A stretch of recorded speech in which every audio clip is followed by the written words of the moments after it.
ज्ञान मुकेश नायक चैनल पे आज हम लोग डिस्कशन करने वाले हैं जो फिजिक्स पार्ट 2 का एसी सर्किट 13 नंबर का चैप्टर है, उसमें 3rd नंबर का लेक्चर है। इसका जो पहला लेक्चर है मतलब different types of AC circuit, 2nd number का लेक्चर देखना बहुत जरूरी है क्योंकि उसमें 4 पॉइंट्स है different types of AC circuit में।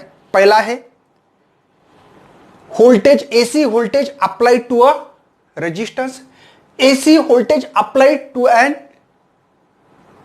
inductor, और तीसरा है AC voltage applied to a capacitor। बाद में LCR सर्किट है। ये सीरीज है। अब बहुत बड़ा लंबा चौड़ा लेक्चर नहीं बना सकता हूं मैंने, इसलिए 2 पार्ट में काट रहा हूं इसको। तो चलो आज के 3rd लेक्चर को स्टार्ट कर रहा हूं। AC वोल्टेज अप्लाइड करना है किसके अक्रॉस में भैया? कैपेसिटर। तो सबसे पहले कैपेसिटर्स नाम सुना होगा और आप अपने घरों में देखते होंगे कैपेसिटर होता है। ये 2 वायर्स होते हैं, ऐसे डब्बी होती है। देखना है आपको, आपके घर पे देख सकते हैं फैन को वहां पे जाके एक चेयर खड़ी, सीलिंग फैन जो होता है ना, देखो वहां पे ऐसा कैपेसिटर होता है। इसका काम होता है भैया एसी को अलाउ करना और डीसी को ब्लॉक करना। ब्लॉक नाम सुना होगा। सर क्या होता है? सब कुछ बताऊंगा, पहले देख लो कैसे। चलो बच्चों, हम लोग आज के लेक्चर्स को स्टार्ट कर रहे हैं। सबसे पहले हम एक कैपेसिटर यूज करेंगे। कर लो सर, कोई प्रॉब्लम नहीं। कैपेसिटर की एक खासियत होती है, दोनों प्लेट सेम होना चाहिए। देखो बैटरी और इसमें फर्क है, बैटरी का एक पॉजिटिव निगेटिव, हायर लोअर। देखो ये बड़ा एक छोटा, यहाँ पे दोनों प्लेट सेम हो कैपेसिटर की, तो इसको कैपेसिटर। मतलब बहुत सारे बच्चे, और यहां पे हम लोग एसी वोल्टेज अप्लाई कर रहे हैं जिसको हम कहते हैं ई नॉट साइन ओमेगा टी। पहले 2 लेक्चर में यही इक्वेशन दिया था मैंने, याद है ना?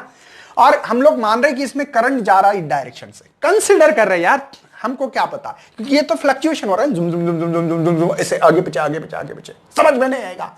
तो इसलिए हम लोग इसका एक फिक्स डायरेक्शन कर रहे, मान रहे हैं ऐसे। बात सही है।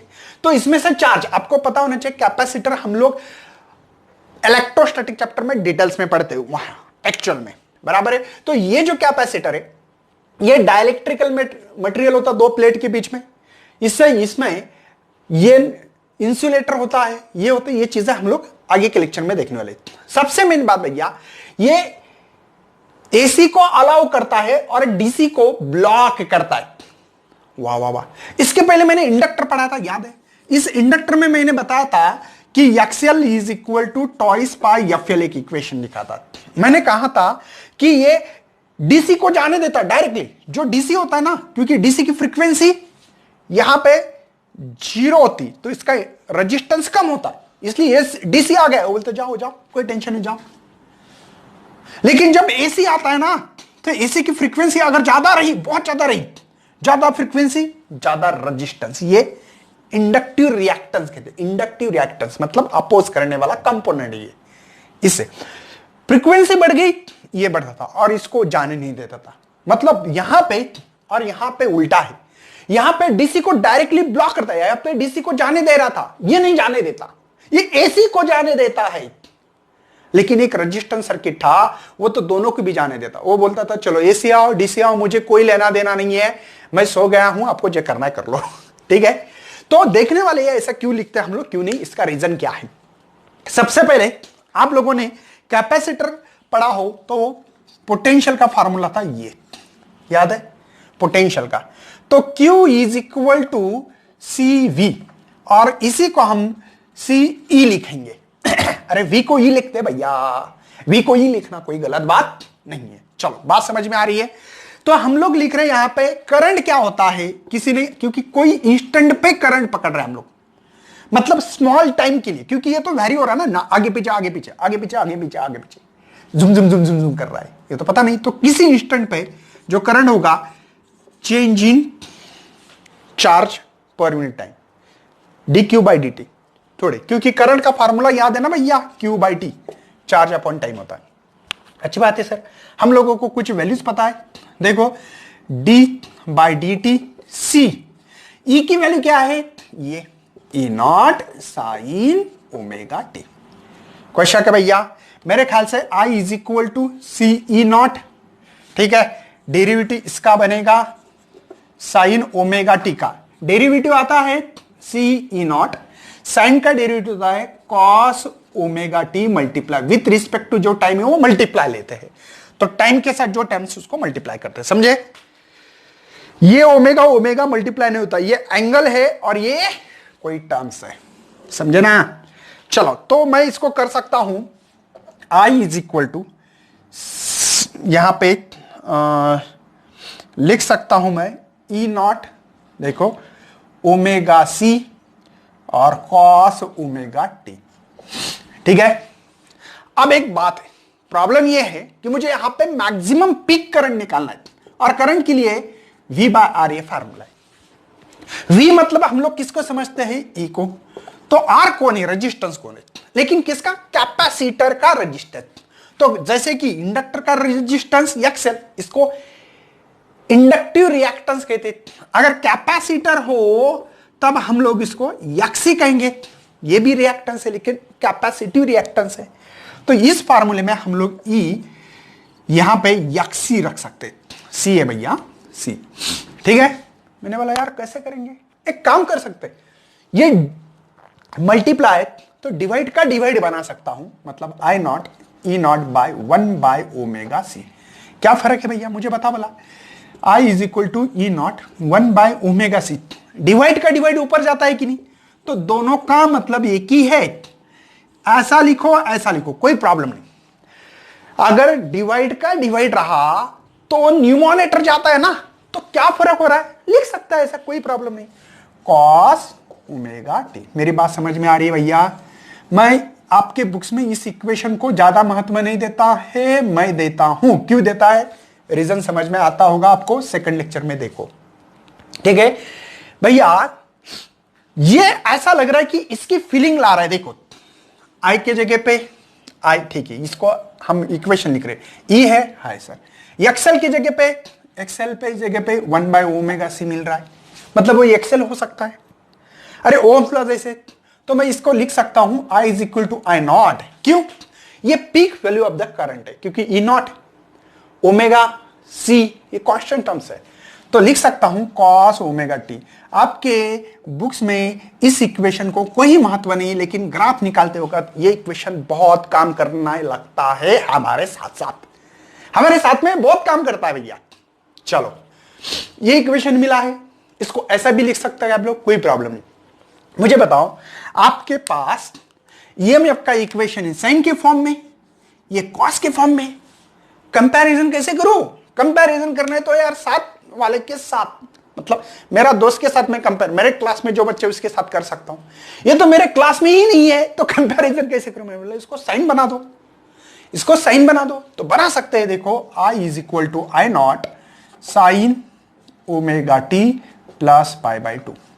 शायद बच्चों आप लोग समझते होंगे मुझे क्या लिखना है, क्यों लिखा है? क्योंकि sign theta plus pi by 2 होता है कॉस थीटा। फार्मूला याद होना चाहिए भैया, करना ही पड़ेगा। Sine theta plus pi by 2 is equal to cos theta होता है, ये कॉस थीटा ही ना, खत्म किस्सा हो गया।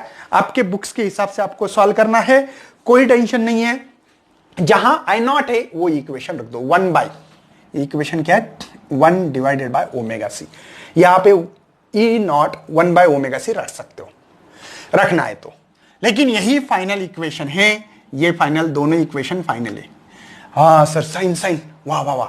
मतलब देखो, जो ईएमएफ का जो इक्वेशन है उसमें पाई बाई 2 ऐड हो रहा है, मतलब भैया करंट, क्या लिख सकता हूं मैं? Current lead to EMF, EMF से मेरा करंट पाई बाय 2 से ज्यादा है, लीड कर रहा है, आगे है, आगे देखो, इससे आगे है, लग रहा है ना? देखो साइन ओमेगा टी, लेकिन पाई बाय 2 ऐड कर रहा हूं मैं, मतलब ये करंट कैपेसिटर में ईएमएफ से लीड करता है, current lead to EMF, EMF से वो लीड कर रहा है, आगे है। ये बात यहां से हम लोगों को समझ में आ रही है, कोई टेंशन है? और आई नॉट का मतलब क्या था मेरे पास? आई नॉट का मतलब ये है E naught divide by 1 by omega C. ये आई नॉट की वैल्यू देखो ना, आई नॉट जो लिखा है ये इसके जगह पे लिखा, देखो यहां पे कंपैरिजन समझ में आ रहा है आपको? कोई शक है इक्वेशन में? मेरे ख्याल से बहुत ही बढ़िया इक्वेशन तैयार हो चुका है। हम लोग ग्राफ निकालेंगे और मैंने ग्राफ के लिए आप लोगों को इसके पहले वाला लेक्चर देखना बहुत जरूरी है, क्योंकि वही कहानी वही सभी चीजें चल रही है। दोबारा मैं पाट डालता हूं। देखो ये साइन थीटा पॉजिटिव, निगेटिव रहा तो यही देखो ग्राफ ऐसे निगेटिव साइन थीटा, कॉस रहा तो मैंने बोला था प्लस कॉस थीटा के लिए, और ये माइनस कॉस थीटा के लिए। ठीक है, हम लोगों को मैंने बहुत बार बोला ओरिजिनल में ये इक्वेशन है करंट की, हमने कितना लीड किया ये समझने के लिए साइन में लाए। Original I not cos omega T equation है। चलो मैं ग्राफ निकाल रहा हूं भैया, मेरे ख्याल से अभी कॉन्सेप्ट क्लियर होते होंगे आपके। सबसे पहले ईएमएफ निकालो। ईएमएफ देखो कौन सा है, प्लस है, यहां पे कुछ नहीं। प्लस साइन कैसे होता है, ये देखो ना, प्लस साइन है मतलब साइन फॉर्म ये है। ठीक है, कोई टेंशन। चलो ये किसका इक्वेशन है, ये प्लस ई नॉट है और ये माइनस ई नॉट है। और आपको पता होना चाहिए ये इक्वेशन है E is equal to E naught sine omega t. ये मैं हम लोग करंट निकालना है। करंट के लिए ये नहीं देखना है, जो ओरिजिनल इक्वेशन है ये हमने बनाया है, जानबूझकर बनाया है। ठीक है ना, तो मैंने बोला यार ये इक्वेशन कॉस है, और कॉस वेव फॉर्म कौन सी है, पॉजिटिव क्या नेगेटिव, पॉजिटिव, साइन नहीं मतलब पॉजिटिव, पॉजिटिव कॉस ये है। तो आप लोग कहां से स्टार्ट करोगे, देखो ध्यान देना है यहां पे, ये इक्वेशन यहां मिलना चाहिए, ये मिलना चाहिए। ठीक है, ओके, तो ये आप लोग स्टार्ट करोगे यहां से। करंट थोड़ा नीचे से करते हैं हम लोग, आपको पता ही है मैक्सिमम करंट ये देखो प्लस आई नॉट माइनस ये जीरो, तो यहां से स्टार्ट करेंगे हम लोग। ठीक है,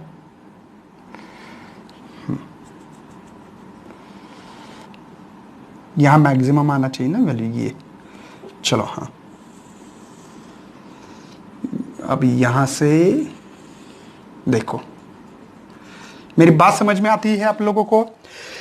जहां ये में मैक्सिमम है वहां पे हमारा करंट जो करंट जीरो पे लीड कर रहा है, लीड करंट लीड कर रहा है आगे। देखो करंट हमारा आगे आगे, बात समझ में आ रही है। देखो ना हमारी ईएमएफ जब वैल्यू जीरो है तब करंट 1 मतलब लीड कर रहा है। ये जीरो से स्टार्ट हो रहा है और ये 1 से स्टार्ट हो रहा है, मतलब ये लीड कर रहा है। बात समझ में आ रही है। देखो ये जीरो है और ये 1 है, मतलब प्लस वैल्यू कुछ भी जो भी एम्पियर में करंट लिखा हो, तो बात समझ में आ रही है। देखो लीड कर रहा है। जब हम लोग 90 पे जा रहे तब ईएमएफ कितना मिल रहा है, मैक्सिमम पीक वैल्यू थी, तब करंट जीरो हो गया, लीड कर रहा है ना आगे। जब देखा हमने कि यहां पे करंट जीरो हो गया तो अब ये -1 वैल्यू आ रही है, मतलब ये लीड कर रहा है आगे। ईएमएफ से हमारा करंट आगे है, लीड कर रहा है, सामने है, ये समझ में आ रहा है। कोई टेंशन नहीं होना चाहिए मेरे ख्याल से। आप लोग इस चीज को अच्छी तरह से समझ लो। पहले सबसे पहले हम लोग अब फेसर डायग्राम निकालने वाले। सिंपल, मैंने आप लोगों को बहुत बार बोला भैया कि ये से हैं, ये हम लोग ई नॉट ऐसे निकालते हैं और ये एंगल निकालते हैं हॉरिजॉन्टल सरफेस से, ये मैप निकालते हैं। अब हम लोगों को करंट निकालना है और हम लोग कहां से कहां गिनते हैं, देखो इस एक्स एक्सिस से जूम आगे आता है। तो ये मैप दिखाने का तरीका ये है। हमने बोला करंट बिहाइंड रहा तो पीछे आते थे माइनस की तरफ इधर। अब आगे जाना है ना इससे, क्योंकि ये इधर जा रहा है, इससे आगे मतलब इधर 90 डिग्री से, क्योंकि फेस डिफरेंस यहां पे 90 डिग्री है, π/2 मतलब इससे 90 आगे जाना है। मतलब ये 45 होगा तो इधर 45 निकालो, तो 45 90 हो जाएगा, तो ये आपको करंट मिलेगा। ये देखो यहां पे आपको लग रहा भी है कि ये 90 है, देखो ये 90 है कि नहीं। मतलब आप लोगों को ये ईएमएफ की इक्वेशन लिख सकते हैं, ई नॉट साइन ओमेगा टी। कोई शक है, समझ में आ रहा है। और यहां पे हम लोग लिख सकते हैं, ये जो इक्वेशन है ये लिख सकते हैं I is equal to I naught sine omega T plus π/2। और लग रहा भी देखो प्लस π/2 से सामने है, ये भी साइन है ये भी साइन है, लेकिन क्या है ये 90 से आगे, देखो यहां से 90 आगे, यहां से 90 आगे। ये है फेसर डायग्राम आपकी। कौन सा डायग्राम है, फेसर डायग्राम है। तो ये आपका ईएमएफ होगा, ठीक है, और ये आपका करंट है, ये करंट के लिए ईएमएफ के लिए। कोई शक। इसके पहले हमने क्या देखा था इंडक्टिव रिएक्टेंस में, वहां पे करंट पीछे था, पीछे था इसलिए नीचे लिखा था ऐसे। देखो इसके पीछे मतलब इधर, आगे मतलब इधर जाओगे ना, देखो ऐसे ऐसे हम लोग कैसे जाते हैं हमेशा, ये कौन सा है एंटी क्लॉकवाइज डायरेक्शन, तो इधर जाना पड़ेगा ना। अगर आपने कहा पीछे तो कैसे जाओगे क्लॉकवाइज, है ना, सॉरी ओनली क्लॉकवाइज, समझे ना, लेकिन हम लोग लीड कर रहे। तो ये था भैया कैपेसिटर्स का आपका पूरे के पूरे इक्वेशंस सभी चीजें। हम लोग अब बढ़ेंगे रिएक्टिव कैपेसिटर, मतलब ये जो वैल्यू है अगर हम लोग देखते हैं आई नॉट इज इक्वल टू, है ना, क्या आ रहा है ई नॉट 1/ω/c। अब ये दोबारा इक्वेशन लिखने की जरूरत नहीं है, आपके बुक्स में दिए, लगे तो दोबारा एक हेडिंग लिख के मैं इसको एक्सप्लेन ही कर देता हूं ताकि आपका कंफ्यूजन दूर हो जाए। अब हम लोग क्या करने वाले हैं, कैपेसिटिव रिएक्टेंस देखेंगे। क्या देख रहे हैं कैपेसिटिव रिएक्टेंस। मुझे एक बात बोलो, ये इक्वेशन था आपका, इस इक्वेशन को ऐसा लिखा था हमने, इसका मतलब हमने ओम्स लॉ के हिसाब से देखा तो E/R आना चाहिए। अच्छी बात है सर, इसका मतलब I के जगह पे जो भी वैल्यू होगी वो E/R होगी। देखो कंपेयर करता जाता ना, अरे I नॉट की जगह पे देखो I naught E naught by R, Ohm's law के हिसाब से। मैंने बोला यार I नॉट के जगह पे जो भी वैल्यू है इस इक्वेशन को कंपेयर करते हुए हम लोग लिखेंगे यहां पे कि I naught is equal to ये E naught actually E naught by 1/ω/c। अच्छी बात है सर, देखो I नॉट मिला, हाँ E नॉट मिला, R की जगह पे ये, लेकिन R क्या है, ये है कैपेसिटिव रिएक्टेंस। कौन सा रिएक्टेंस है, कैपेसिटिव, मतलब कैपेसिटिव से जो अपोज होने वाला है।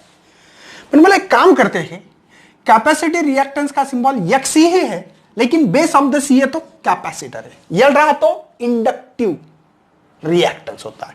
मतलब एक काम करते हैं X लिखते हैं, इसके जगह पे 1/ω/c लिखा होगा, क्योंकि इसी इक्वेशन को मैं ऐसा लिख सकता हूं कि नहीं, मुझे बताओ। X के जगह पे 1/ω/c है, और ओमेगा का रिलेशन मैंने मॉर्निंग लेक्चर में टॉइस बाय एफ बोला था, तो यहां पे Xc is equal to 1/2/fc, ये इक्वेशन मुझे मिल रहा है। मतलब यहां पे एक चीज बहुत बढ़िया है, आप लोग जितनी फ्रीक्वेंसी बढ़ाओगे उतना कैपेसिटिव रिएक्टेंस कम होगा। इनवर्सली है ना, ये बढ़ाओ ये कम करो ये बढ़ेगा। इनवर्सली मतलब एक कम एक ज्यादा, एक कम एक ज्यादा, एक कम एक ज्यादा, समझे। मतलब ये है भैया, अगर आप लोग फ्रीक्वेंसी जितनी बढ़ाओगे मतलब इंक्रीज करोगे, इंक्रीजेस, तो Xc डिग्रीजेस। बात समझ में आ रही है। मतलब मुझे यह बताना है कि यहां पे इसको इंक्रीज करने से मतलब एसी की फ्रीक्वेंसी ज्यादा होती है, मतलब एसी में भी देखो डिफरेंट फ्रीक्वेंसी हो सकती है, मतलब एसी भी डिफरेंट हो सकता है, वो फ्रीक्वेंसी के ऊपर डिपेंड है। एसी मतलब एसी समझते हो ना, ये देखो इसकी फ्रीक्वेंसी ये है, दूसरी बी डायग्राम ली, इसकी फ्रीक्वेंसी देखो कितनी ज्यादा, जुम जुम जुम जुम जुम ज्यादा फ्रीक्वेंसी है। ये कम फ्रीक्वेंसी, 1 सेकंड में ये इतनी है और 1 सेकंड में इतनी है। तो आपने किसी को कहा फ्रीक्वेंसी किसकी ज्यादा, इसकी फ्रीक्वेंसी ज्यादा। फ्रीक्वेंसी ज्यादा मतलब अपोज करने वाला जो फैक्टर था वो कम है, तो उसको अलाउ करेगा। अरे कम है मतलब ये जो सर्किट दिख रहा है आपको, ठीक है, ये यहां पे ये बोलेगा यार जिसकी फ्रीक्वेंसी ज्यादा उसका रेजिस्टेंस कम, रेजिस्टेंस कम मतलब करंट ज्यादा। ये तो बात पता है ना यार, V/R, ये तो पता है ना, मतलब रेजिस्टेंस ज्यादा रहा तो करंट कम फ्लो होगा। इसी हिसाब से हमने बोला कि यहां पे करंट अगर आपको ज्यादा, एसी अगर ज्यादा, फ्रीक्वेंसी ज्यादा, तो ये कम मतलब करंट फ्लो हो रहा है। मतलब एसी को ये देखो अलाउ करता है। क्यों अलाउ करा, क्योंकि इसकी फ्रीक्वेंसी ज्यादा होती है एसी के, और उसमें जो एसी, ऐसा एसी जिसकी फ्रीक्वेंसी सबसे ज्यादा, उसको सबसे ज्यादा अलाउ करेगा।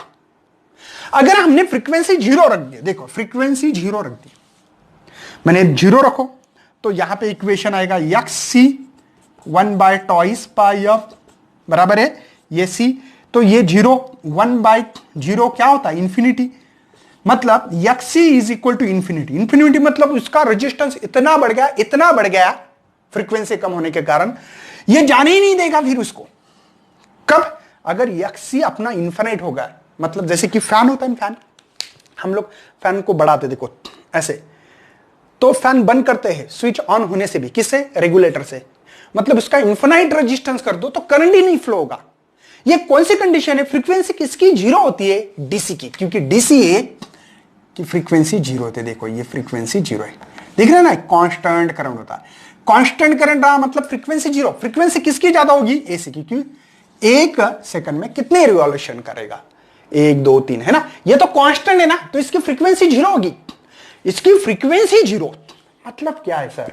मतलब भैया इसका एक्सी इनफिनाइट, मतलब इसका रेजिस्टेंस बहुत बढ़ेगा और इस करंट को अलाउ नहीं करेगा। इसीलिए कहते हैं डीसी को ब्लॉक करता है कौन? कैपेसिटर। कैपेसिटर भी इसीलिए डीसी को ब्लॉक करता है क्योंकि इसके पास फ्रीक्वेंसी नहीं है। फ्रीक्वेंसी होना वीसी को अलाउ करेगा, जितनी फ्रीक्वेंसी ज्यादा उतना ज्यादा अलाउ करंट करेगा। अरे डीसी को तो फ्रीक्वेंसी नहीं है ना, इसलिए डीसी को ब्लॉक करता है ये कैपेसिटर। ये इसका मेन उद्देश्य है कैपेसिटर का। ये कैपेसिटर है, दिख रहा है? समझे? अब ये कैपेसिटर फैन को क्यों लगाते हैं भैया, क्या रीजन है? ये एलसीआर सर्किट में पढ़ने वाले, तो इसको नोट डाउन करें। मैं अगला, हाँ, और एक ये जो भैया मॉर्निंग के लेक्चर में भी यक्सएल, यक्सी, ये आर, एसआई यूनिट सबका होता है ओम, और इसके डायमेंशन भी सेम, क्योंकि ये काम करता है अपोज करने का, ये भी अपोज करने का, ये भी अपोज करने का काम करता है। हाँ, फर्क इतना है कि एसी डीसी कुछ भी करंट हो सेम है। एक्सेल जो है ये थोड़ा अलग है, ये क्या करता है? डीसी को जाने देता है और एसी को भी जाने देता है, लेकिन उसके फ्रीक्वेंसी पे डिपेंड है। फ्रीक्वेंसी बहुत बढ़ेगी क्योंकि इसका इक्वेशन है एक्सएल का टॉइस पाई एफ सी। फ्रीक्वेंसी बढ़ेगी तो एक्सएल बढ़ेगा, एक्सएल एक्सएल बोला, यल। तो ये एसी की फ्रीक्वेंसी पे डिपेंड करेगा कितना अलाउ करना और कितना है। फ्रीक्वेंसी ज्यादा कम अलाउ। ये क्या करता है? डीसी को ब्लॉक करता है और एसी को अलाउ करता है। मतलब ये एसी डीसी वाले की दोनों में कंपैरिजन करते हैं और वो चाहते हैं कि चलो एसी है तो आ भैया, डीसी है तो रहने दो, ये कहता है। ये बोलता है डीसी है तो आने दो। एसी है तो सोचता है तेरी फ्रीक्वेंसी ज्यादा है, रुक, फ्रीक्वेंसी ज्यादा है, रुक, कम कर बाद में आ। ये ऐसा नहीं करता है, ये पार्शियलिटी नहीं करता है। वो बोलता है तू एसी हो डीसी हो, आजा मेरे से, सबका यूनिट होगा ओहो, क्योंकि ये काम अपोज करने का करता है, भले वो एसी को करता होगा डीसी को करता हो। चलो तो हम लोग अभी एलसीआर सर्किट पढ़ेंगे, बहुत इंपॉर्टेंस का कॉम्बिनेशन होने वाला। अभी हम लोग देखने वाले अभी कि यहाँ पे एलसीआर सर्किट है। कौन सा? एलसीआर को सीरीज में लगाया हमने, मतलब तीनों का कॉम्बिनेशन किया है। अब आपका फैन जो होता है ना, फैन, ये फैन में यही कंडीशंस होती है। एक्चुअली हम लोग पढ़ते हैं ना, ये pure inductor, pure capacitor and pure resistance पढ़ते हैं। फैन में क्या होता है कि ये जो है ये वायर को ऐसे ऐसे ऐसे ऐसे ऐसे वाउंड करते हैं। इसमें क्या है? इंडक्टेंस भी है और साथ में रेजिस्टेंस भी है। क्यों? रेजिस्टेंस लेंथ के कारण बढ़ता है।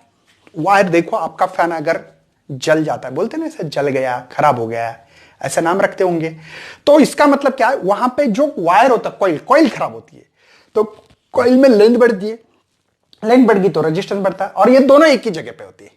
और बाद में कैपेसिटर लगाते हैं। क्या लगाते हैं? कैपेसिटर। कैपेसिटर में ध्यान रखना, दोनों प्लेट सेम लेवल पे होना चाहिए। अगर एक आगे पीछे होती है तो बैटरी बनती है, डीसी पावर सप्लाई दिखाते हैं, ये रेजिस्टेंस है। आपको सीरीज पता है, सीरीज रेजिस्टेंस, वहां पे ड्रॉप ऑफ वोल्टेज निकालेंगे हम लोग ईएल, यहां इसका ड्रॉप ऑफ वोल्टेज निकालेंगे ईसी, और यहां ड्रॉप ऑफ वोल्टेज होगा ईआर। ये क्या है? ये फेसर डायग्राम है। एक्चुअली हमने देखा था जब भी इंडक्टर्स हो तो इंडक्टर्स में देखा था हमने कि यहां पे हमारा ईएमएफ लीड करता है या current behind lag, current lag word इस्तेमाल किया था, करंट लैग, है ना, बिहाइंड ईएमएफ, मतलब वो ईएमएफ से पीछे याद होगा मैंने निकाला था ऐसे, ये तो ये देखो, ये ई नॉट था और ये आई नॉट था, बिहाइंड इधर था। इसमें करंट लीड करता है, ये बिहाइंड था, यहां पे देखो करंट ई से इधर था, मतलब देखो क्लॉकवाइज मतलब पीछे, एंटी क्लॉकवाइज जाओगे तो देखो ईएमएफ से करंट आगे है, आगे बात समझ में आ रही भैया, कोई टेंशन है? और यहां पे हमने पढ़ा था कि ये इन फेस है, दोनों का डायरेक्शन करंट का और ईएमएफ का दोनों का सेम है। समझे? डायग्राम का मतलब समझ लो पहले भैया, बाकी सब भी चीजें होगी। चलो तो हम लोगों को बताओ, ओम्स लॉ के हिसाब से इसका equation V is equal to IR लिखते हैं, तो इसका इक्वेशन कैसे लिखोगे? EL, यहां पे एक करंट, ठीक है, I, और रेजिस्टेंस क्या है इसका? XL है। ओके, इसके बारे में इक्वेशन कैसे लिखोगे? EC का तो EC I XC लिखोगे। इसका इक्वेशन कैसे लिखोगे? ER is equal to I into R। मेरे ख्याल से यहां पे ड्रॉप ऑफ वोल्टेज इतना होगा IXL, यहां पे IXC और यहां पे I into R according to Ohm's law. V is equal to IR जैसे हम लोग यहां पे इक्वेशन लिखने में काबिल है। इन तीनों की एक डायग्राम बनाते, ये फेजर डायग्राम 2 और ये 3। यहां पे ईएमएफ हमने इस्तेमाल किया, करंट भेजा, तो इसका इफेक्ट कितना हो रहा है, कितना अपोज हो रहा है, जो करंट मेरा जो फ्लो हो रहा है इसमें से कितना ये अपोज अलग कर रहा है, ये कर रहा है, ये कर रहा है। हम लोगों को इसका कॉम्बिनेशन निकालना पड़ेगा, तीनों को इकट्ठा करना पड़ेगा। तो कैसे करेंगे? तो इसके लिए हम लोग पहले डायग्राम को ड्रॉ कर रहा हूं। अब कैसे डायग्राम ड्रॉ करोगे? देखो, आपने कहा है कि सर चलो एक वाई एक्सिस निकालो और इसके लिए ये निकालो एक्स एक्सिस। मुझे बताओ लीड कौन कर रहा है? EL, लिख दो EL। पीछे कौन है? EC। ये कौन है भैया? हमारा करंट है, लेकिन करंट के साथ ये भी इन फेस है, इसलिए ER भी लिख सकता हूं, एक ही लाइन पे लिख सकता हूं। क्यों? क्योंकि ये दोनों इन फेस है, करंट और ER। यहां पे अगर देखा जाए EL से करंट बिहाइंड है, देखो है कि नहीं? और कैपेसिटिव सर्किट में मैंने जो पढ़ाया था तो वो लीड कर रहा है, देखो इधर से जाओ तो लीड कर रहा है, तो ये बात समझ में आना चाहिए, ठीक है? अब यहां पे कैसे लिखोगे? इसी का मतलब ये है, और हम लोग निकालते थे ऐसे, ये ओमेगा, याद है ओमेगा? भूल गए है ना? तो ये था E0, मैक्सिमम निकालने का तरीका था। तो हम लोग इसी को के कह रहे, इसको E0 कहो और ये के कहा उन्हें, ठीक है, कोई प्रॉब्लम नहीं, इसको ज्वाइन करो। मुझे बताओ इसका अगर हम लोगों को ये निगेटिव है पॉजिटिव है तो इसको कैसे लिख सकते हैं? EL minus EC। अरे पॉजिटिव है ना, जब ये सर्किट अगर मतलब XL ज्यादा, ठीक है वो बाद में बात करेंगे, बात तो समझ में आ रही है। ये लीड कर रहा है, ये पीछे है, इसलिए हम लोग क्या बोल सकते हैं यहां पे? EL माइनस EC, डायग्रामेटिकली सोचा जाए तो। ये हम लोगों को निकालना है इंपीडेंस। क्या निकालना है? इंपीडेंस। और इस एंगल को फाई कहा है। डायग्राम कैसे निकाली? इसको देखो, ये इसको ज्वाइन किया यहां, ये दोनों सेम ही यहां, तो मैं निकाल सकता हूं यहां पे। अगर सोचा जाए तो मुझे E0 निकालना है, मतलब ये निकालना है E0। तो कैसे लिखोगे भैया? अब लोग लिखोगे यहां पे बेस का स्क्वायर प्लस इसका स्क्वायर, हाइट का स्क्वायर, हाइट क्या है? EL माइनस EC का स्क्वायर। अब सबकी वैल्यू तो पता है यार, पुटअप कर दो। तो यहां पे इसका काम करते IR, E0 को ऐसे रखते हैं IR। कोई शक है? ओके, ऑल इज वेल, कोई प्रॉब्लम नहीं होना चाहिए मेरे ख्याल से। पुटअप करने की वैल्यू जल्दी जल्दी करेंगे। चलो अब यहां पे ER की वैल्यू है, ये नहीं कहा गया, ये IR का स्क्वायर, यहां पे IXL माइनस IXC का स्क्वायर। बढ़ना आगे, चलो तो हम लोग काम करेंगे अभी, कैलकुलेशंस बेसिस पे काम कर रहे हैं अभी। तो ये होगा IR इज इक्वल टू, इस I को कॉमन निकाला जाए तो मैं यहां पे रूट ऑफ निकाल सकता हूं I square R square plus XL minus XC का स्क्वायर। अरे ये I सबको I को कॉमन निकाल रहा हूं, ये और भी बाहर आने वाला है। सॉरी, एक काम करते यार, तीनों को मिला के एक नाम देते, जड़, उसको इंपीडेंस कहते हैं। क्या देंगे हम लोग? नाम देंगे उसको जड़। क्या अब से नहीं देना पॉसिबल? ठीक है, रहने दो, देना है तो दे भी सकते थे, नहीं देना है तो मत दो भैया, कोई प्रॉब्लम नहीं। वहां पे E0 ही रखो, चलो इसको E0 ही रखना है, E0 ही रखो। नहीं रखते तो भी चलता था, E0 ही रखते थे क्योंकि नाम देना पड़ेगा E0। इसको I बाहर निकाल रहे, स्क्वायर के बाद I का स्क्वायर बाहर आए, बचा क्या है? R square XL minus XC का स्क्वायर। एक काम करते हैं, E0 by I root of R square XL minus XC का स्क्वायर। कोई शक है? समझ में आ रहा है? All is well? सब लोग श्योर है? देखो अब इस आई को जैसे ई नॉट मैक्सिमम माना है तो इसको भी आई नॉट मानो, मैक्सिमम मानेंगे। पीक वैल्यू, करंट की पीक वैल्यू, करंट की पीक वैल्यू मानेंगे, हर समय मानेंगे, कोई टेंशन नहीं। क्योंकि ई नॉट आ रहा है तो आई नॉट लिखेंगे, क्योंकि ये पीक वैल्यू है तो करंट की भी पीक वैल्यू लिखना पड़ेगा ना। लेकिन भैया बट हम लोग फार्मूला लिखते हैं कि R is equal to V by I. देखो V के जगह पे E आ रहा है, I के जगह पे भी I आ रहा है, मतलब ये R है, मतलब लेकिन R है, लेकिन क्या नाम देना है उसको? नाम देंगे Z। Z का मतलब होता है इंपीडेंस। इंपीडेंस का मतलब होता है ये कैपेसिटर, इंडक्टर एंड रेजिस्टेंस का कुल मिला के जो रेजिस्टेंस है उसका नाम Z रखा गया है। इसका कॉम्बिनेशन किया गया है सीरीज में। ये अपोज कर रहा है, ये कर रहा है, ये कर रहा है, कितना अपोज कर रहा है? तो आपने बोला यार ये तीनों भी है तो अलग नाम देना पड़ेगा, क्योंकि इसका नाम रेजिस्टेंस अपोज करने, ये कैपेसिटर, ये तीनों के एलसीआर सर्किट सीरीज में लगाने से जो अपोज हो रहा है वो Z हो रहा है। तो इसका नाम देंगे हम लोग Z is equal to R square plus XL minus XC का स्क्वायर। ये हो गया हमारा क्या? इंपीडेंस। किसका? एलसीआर सर्किट का। किसका है भैया? एलसीआर सर्किट का ये इंपीडेंस हम लोगों को मिल रहा है। किसी ने कहा है कि चलो ये एंगल निकालते, मतलब ये कितना ईएमएफ आगे है, यहां से कितना आगे है तो हम लोग निकाल सकते हैं। यहां पे tan फाई, देखो tan फाई, ये ER है भैया, ठीक है ना, ये पूरी जो ये साइड है ना ये ER है। tan फाई के लिए क्या फार्मूला होता है?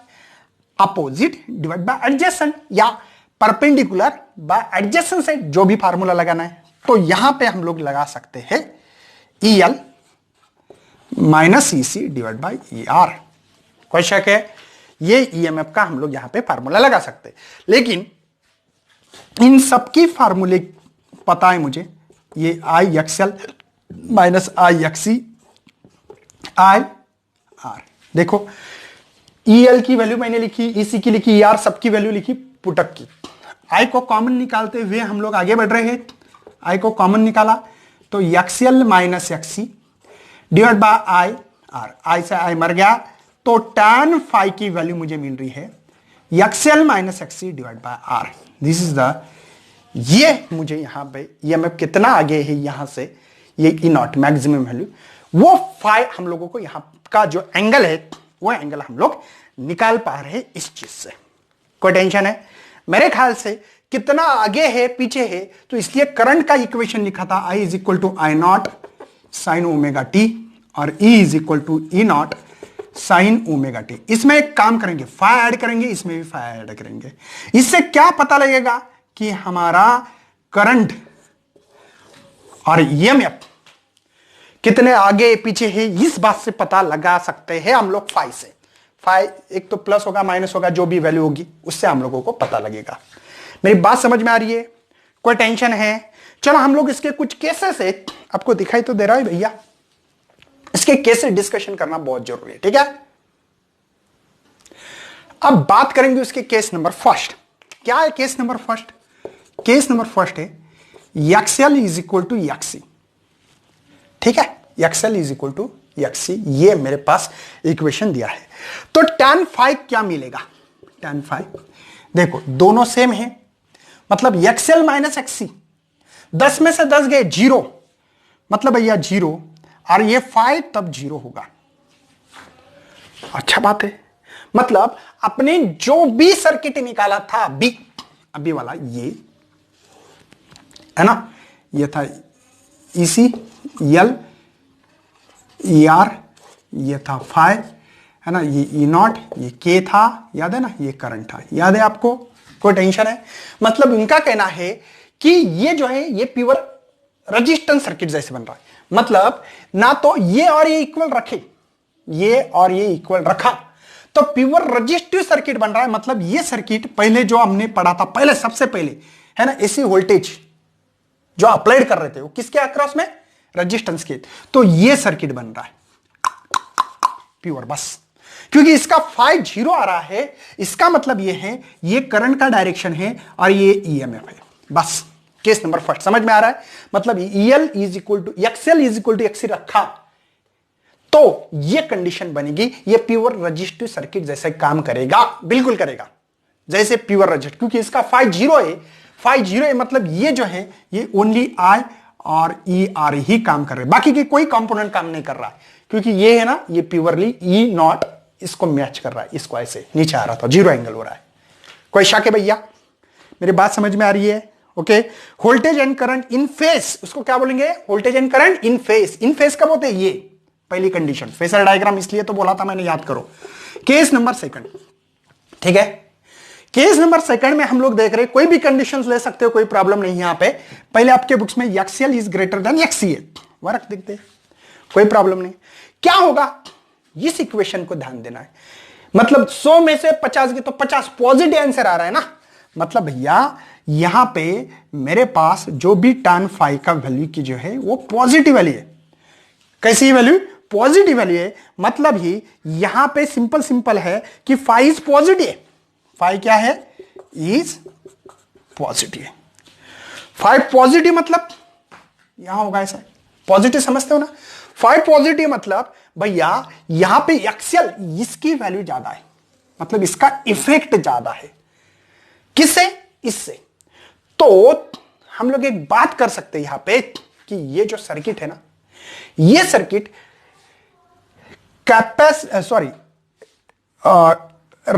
इंडक्टिव रिएक्टेंस डोमिनेट कर रहा है, ज्यादा है यहां पे। मतलब सबसे ज्यादा वैल्यू इसकी XL की है, तो इसका इफेक्ट इस सर्किट पे ज्यादा होगा। किसका? इसका ज्यादा होगा। मेरी बात समझ में आती होगी भैया मुझे क्या बोलना है और क्या नहीं है।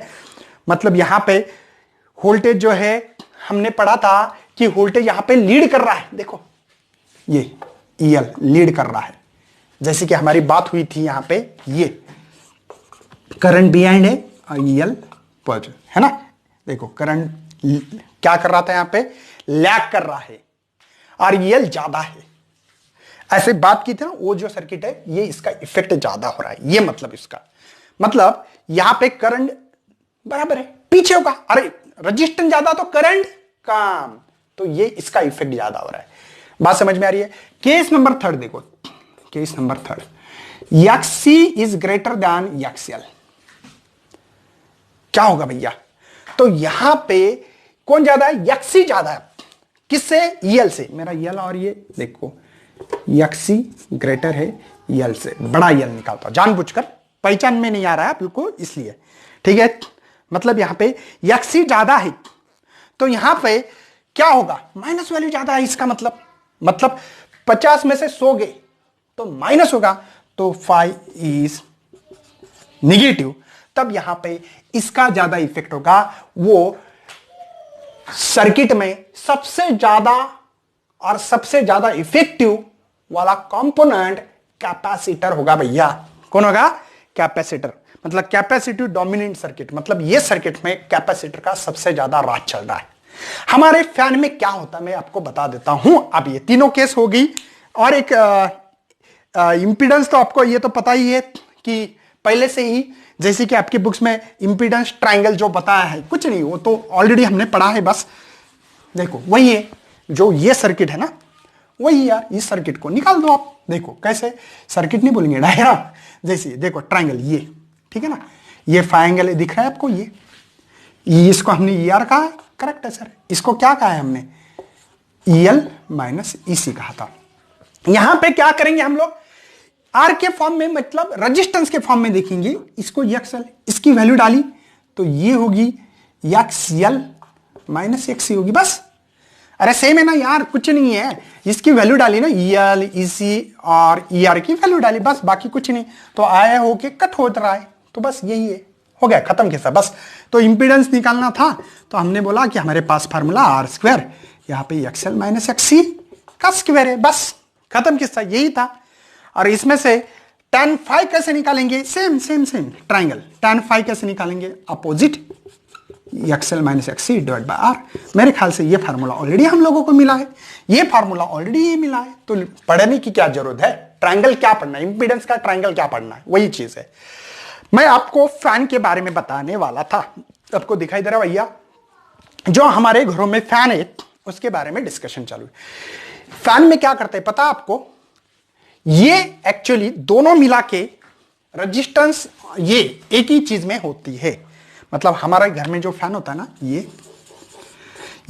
यल भी दिखाता है और रेजिस्टेंस भी, लेंथ बढ़ने से, मैंने बताया ना रेजिस्टेंस डायरेक्टली लेंथ, और यहां पे होता है कैपेसिटर। ठीक है, कभी कभी क्या होता है, हमने फैन चालू करने के बाद फैन चालू नहीं, गूं आवाज आती है, लेकिन आवाज आती है, लेकिन फैन चालू होता है क्या, नहीं होता भैया। क्यों नहीं होता, इसका रीजन सुन लो आज, इसका रीजन सुनो। अगर ये कैपेसिटर हो गया खराब, कैपेसिटर हो गया खराब, तो ये इसका रेजिस्टेंस बढ़ेगा। किसका, ये एक्सएल का और या एक्सी का जो रेजिस्टेंस है बढ़ेगा। और इसमें क्या होता है कि हम लोग भेजते हैं एसी, क्या भेजते हैं, एसी भेजते हैं।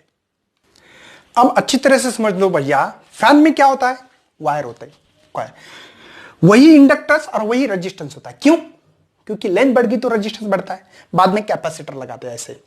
अगर ये कैपेसिटर नहीं लगाया तो इसका काम होता है डीसी को ब्लॉक करो, और फैन चलता है भैया एसी पे, अल्टरनेटिंग करंट पे। फैन, फ्रिज, ये जो डिवाइसेस है ये एसी पे चलते हैं। मैंने पढ़ाया है आप लोगों को, आपको याद होना चाहिए कि डीसी में कौन कौन है, क्या क्या है। फैन चलता है एसी पे। अब ये नहीं रहा तो ये तो एसी डीसी को भी आने देता ना, ये तो ज्यादा तो डीसी को आने देता, डीसी को आने का काम करने देता है। मतलब रजिस्टेंस तो डीसी को एसी को दोनों को आने देता है, और ये जो है ये डीसी को ज्यादा आने देता है, एसी को कम, मतलब ज्यादा नहीं आने देता है। एसी के अगर फ्रीक्वेंसी कम रही तो पूरा आने देगा, फ्रीक्वेंसी ज्यादा रही तो नहीं आने देता। बहुत ज्यादा फ्रीक्वेंसी रही ना, इसलिए इंडिया में 50-60 फ्रीक्वेंसी, पता है ना आपको, कम फ्रीक्वेंसी है, समझे ना। तो यहां पे एसी डीसी दोनों भी आ रहे थे। अब यहां पे आने के बाद फैन चलता है एसी पे। अब यहां पे अगर ये ना लगाओ तो एसी भी आ रहा है, डीसी भी आ रहा है, डीसी भी आ रहा था, एसी आ रहा था। मैंने बोला यार मुझे तो डीसी नहीं चाहिए, ये दोनों आए तो फैन काम नहीं करेगा। क्यों, फैन बोलेगा एसी का काम है, डीसी का काम नहीं है, डीसी भी आ रहा है और मेरे काम का नहीं है। मैं काम करता हूं, इसलिए एक ऐसा डिवाइस लगाता हूं ओनली एसी आ जाए। एसी आने के लिए एक काम होता है कैपेसिटर का, इसलिए भैया कैपेसिटर लगाते हैं। अगर कैपेसिटर नहीं रहा ना, मेरा फैन बंद होगा, घूमता ऐसे zoom zoom, cut cut cut cut cut cut cut cut cut cut cut cut cut. तो मैकेनिकल आता है, बोलता है भैया आपका कैपेसिटर खराब हो गया, कैपेसिटर लगाओ। कैपेसिटर जैसे ही लगाया वैसे डीसी को खा लेता है, मतलब मार देता है, अलाउ नहीं करता है। और एसी को अलाउ करते हुए हमारा जो फैन है भैया ये घूमने लगता है, जुम जुम जुम जुम जुम जुम जुम जुम जुम जुम जुम जुम। ये है इसका काम भैया, ये एलसीआर सर्किट का। बात समझ में आ रही है। इसके नेक्स्ट भैया पावर बोल की कंडीशन थी एक, लेकिन वो हमारे सिलेबस में से पोर्शन से डिलीट हो चुका है। उसके बाद में एलसी ऑक्सीलेशन क्या है वो पढ़ने वाले। तब तक बच्चों